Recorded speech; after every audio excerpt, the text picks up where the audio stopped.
I just want to talk a little bit more about meditation. I was listening to a podcast this morning while I was at the gym, and the person doing the interview was talking to someone who meditation is very much a part of their life, as it has been for mine for 20 some years at this point.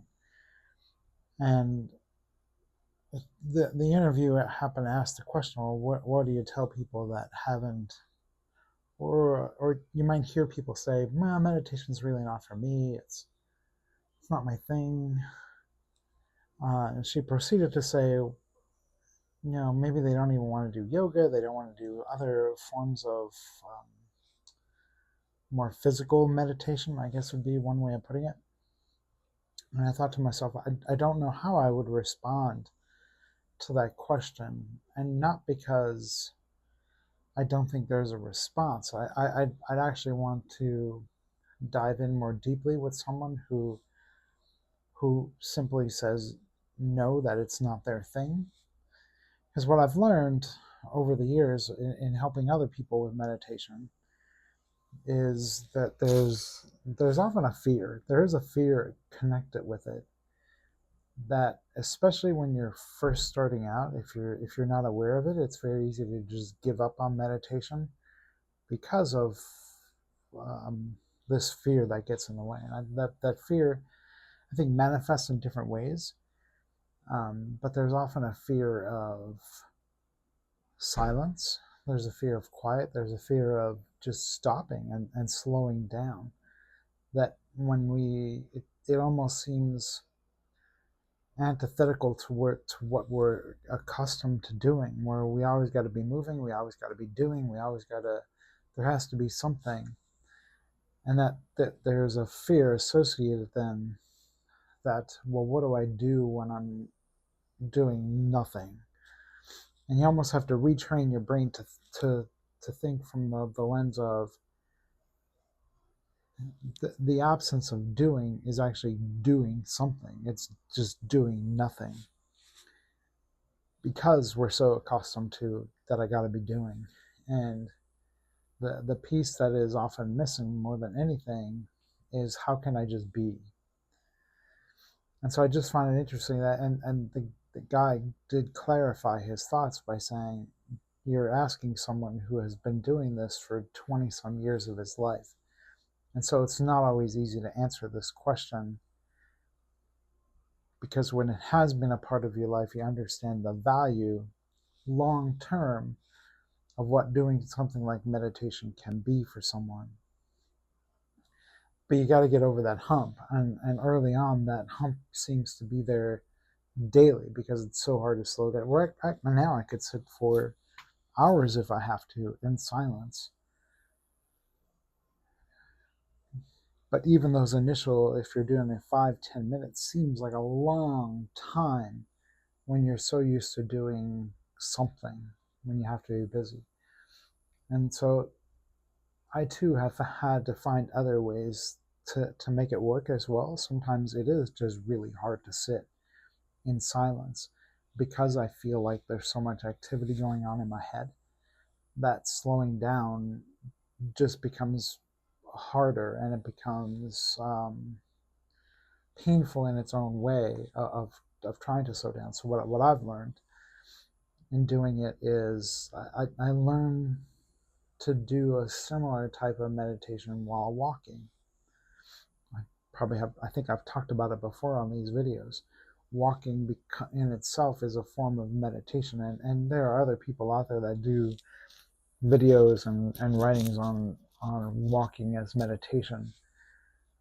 There's still something in the physicality of doing something that gets us out of our heads, which is why going to the gym is one of the few places where I can listen to a book or listen to podcasts, because I don't become attached to the words, because my body is being interacted. And so if you have a hard time just sitting, I think the act of walking or some kind of motion can also be very helpful as a form of meditation, that you don't have to just sit still. But I think it's also important in those moments that we still want to fill that space with something. So I put my earpods in, I'll listen to music, I'll listen to whatever in that moment, just to try to fill that space. So I do think it's important that even if you want to use walking as a form of meditation, which is a great meditation, that you have to go in with the intention that it's going to be intentional, that it's going to be meditation, but also that you don't fill that space. Like, it's okay to move, but don't be quick to fill the space, especially like putting it right in your ears. Like, there's no escape, but there's something about the natural sound around you, even if it is just cars and things like that's part of the natural flow of our world. But the only way I could hear birds, and the only way I could hear little critters or any trees rustling, leaves rustling, is if I'm not filling that space. And there's something very valuable about not filling that space, even when you're having that motion. I still think that meditation, in some form or another, is an important part of our lives. Because we live such noisy lives, and we live in a world that is extremely noisy, that it's important to be able to find silence. It's important to be able to slow down. It's important to be able to just be, because everything about us, including our entire identity, becomes wrapped up in what we do, that we lose sight of who we are as people, because we feel like we always have to be doing something, we always have to be producing, and that's just not who you are in your entirety. So maybe you can't sit, and maybe you can't do lots of different things, but then you got to be willing to ask your question why. Ask the question why. Why am I having a hard time sitting? Why am I having a hard time slowing down and just allowing myself to be? And it could be as simple as just sitting on the couch and not looking at your phone and not turning on the television or anything else. Just allowing yourself to be in that space, to be aware of your surrounding, what you're feeling, what you're going through in those moments. I think it's just too easy to write off as, well, it's too hard or it's not my thing. No, if it's not your thing, it's probably more your ego telling you, don't do this because somehow it's going to interrupt your flow, which is true. Long term, that is very much true. And so the ego sees it as a threat in some ways, and it's not at the same time. So whatever form it comes in for you, meditation, I do believe, is a necessary component of our lives. I just think it is, in whatever form it takes. Again, just silence, just being, stop doing, slowing down, and allowing yourself to be aware of your surroundings, and be grateful for what is, without trying to control it or anything else. So